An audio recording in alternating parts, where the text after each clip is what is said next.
परमाराध्य गौरांग प्रभु जे आपनार प्रश्न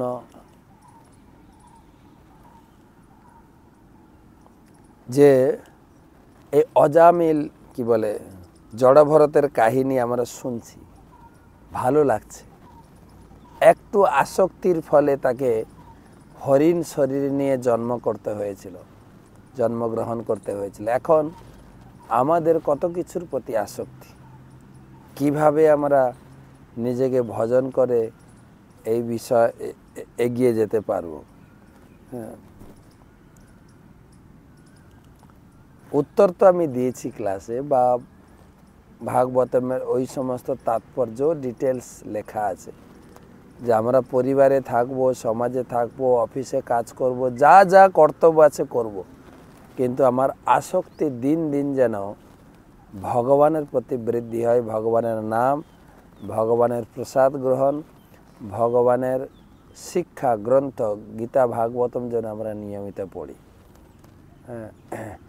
भक्तिविनोद ठाकुर लिखेছেন বিষয়ে যে প্রীতি এবে আছয়ে আমার যে বিষয় ঘর বাড়ি বিষয় সম্পত্তি পরিবার পরিজন আত্মীয় স্বজন সমাজ জাতি অফিস এর প্রতি একটা স্বাভাবিক আসক্তি বা প্রীতি রয়েছে দিনে দিনে বৃদ্ধি পাউক दिने दिने जेन भगवानेर प्रति से बृद्धिटा हय विषये जे प्रीति एबे आछये आमार सेई मतो प्रीति होक चरणे तोमार भक्तिविनोद ठाकुर धीरे धीरे आमादेर प्रीति जेन भगवानेर प्रति वर्धित हय सेटाई आमादेर लक्षणीय विषय।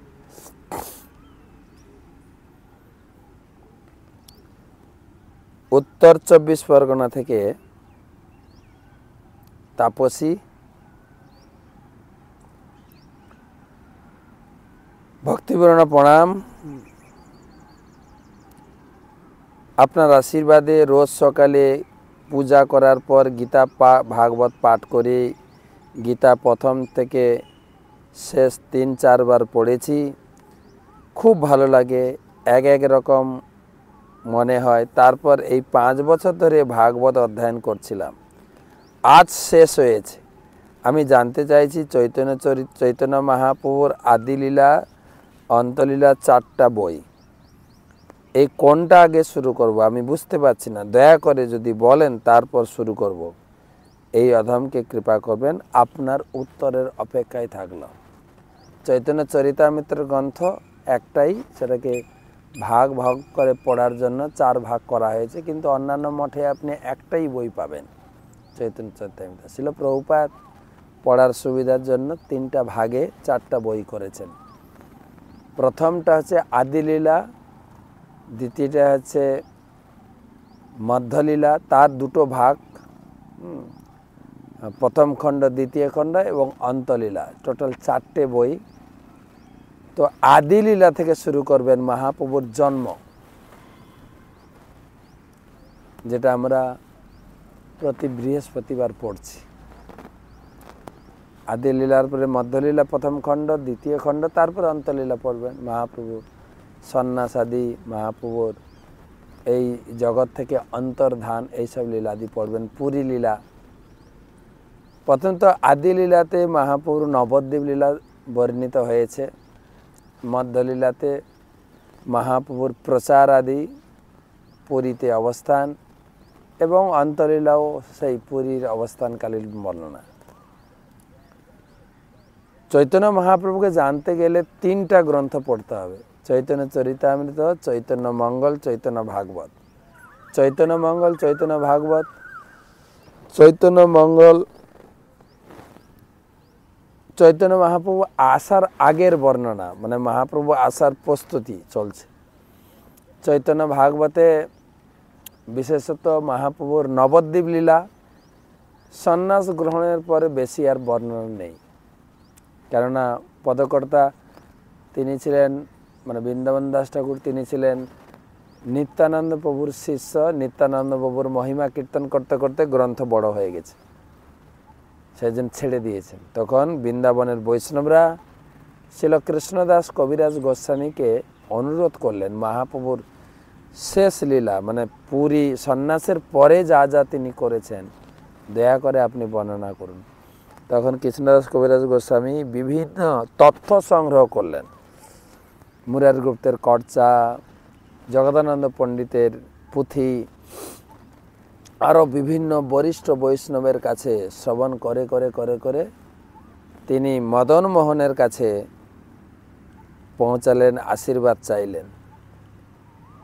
তখন মদন মোহন যেই প্রণাম করেছেন মদন মোহনের চরণে, গলার মালা খুলে কবিরাজ গোস্বামীর গলায় পড়েছেন, অর্থাৎ তুমি গ্রন্থ লিখো, আমি তোমাকে সাহায্য করব।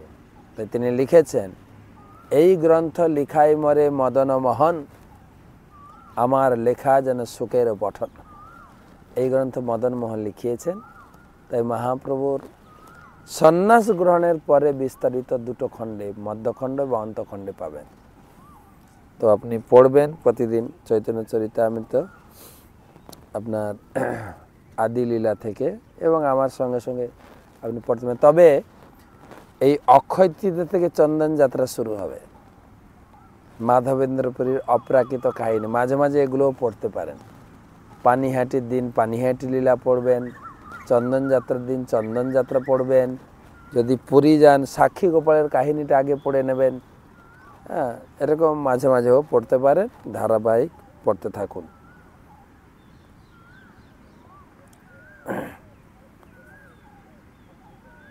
পরবর্তী প্রশ্ন নদিয়া থেকে ইন্দ্ররাজ ঘোষ। অনেক সময় যুবক ছেলেরা গীতা পাঠচক্রে আসা শুরু করলে হঠাৎ করেই তাদের মা বাবাদের প্রতি অসন্তোষ প্রকাশ করে তাদের নানাভাবে কথা শোনায়। এক্ষেত্রে ছেলেদের কি করা উচিত? আমি বলবো যে আমাদের যেন ভাবাবেগ না হয়। ছেলেদের কর্তব্য ভালো করে পড়াশোনা করা এবং এই বৈদিক সংস্কৃতি শেখার জন্য সপ্তাহে একদিন গীতা পাঠ শুনুন, ভাগবত পাঠ শুনুন। কিন্তু সেই সঙ্গে মা বাবারা অনেক সময় ভয় করে যে আমার ছেলেটা বৈরাগী হয়ে পালিয়ে যাবে না তো সেই জন্য মা বাবাদের সঙ্গেও উচিত ব্যবহার করা উচিত। পারিবারিক, সামাজিক এবং আমার কর্তব্যবোধ সব ঠিক রেখে আমার এই আধ্যাত্মিক চর্চাটা করা উচিত। আমরা যারা ঘর বাড়ি ছেড়ে মন্দিরে চলে এসেছি, এত দায়িত্ব দায়বদ্ধতা থাকে না, কিন্তু যখন পর্যন্ত ঘরে আছি মা বাবার প্রতি সম্মান, গুরুজনদের প্রতি সম্মান, এটা অবশ্যই পালন করা উচিত।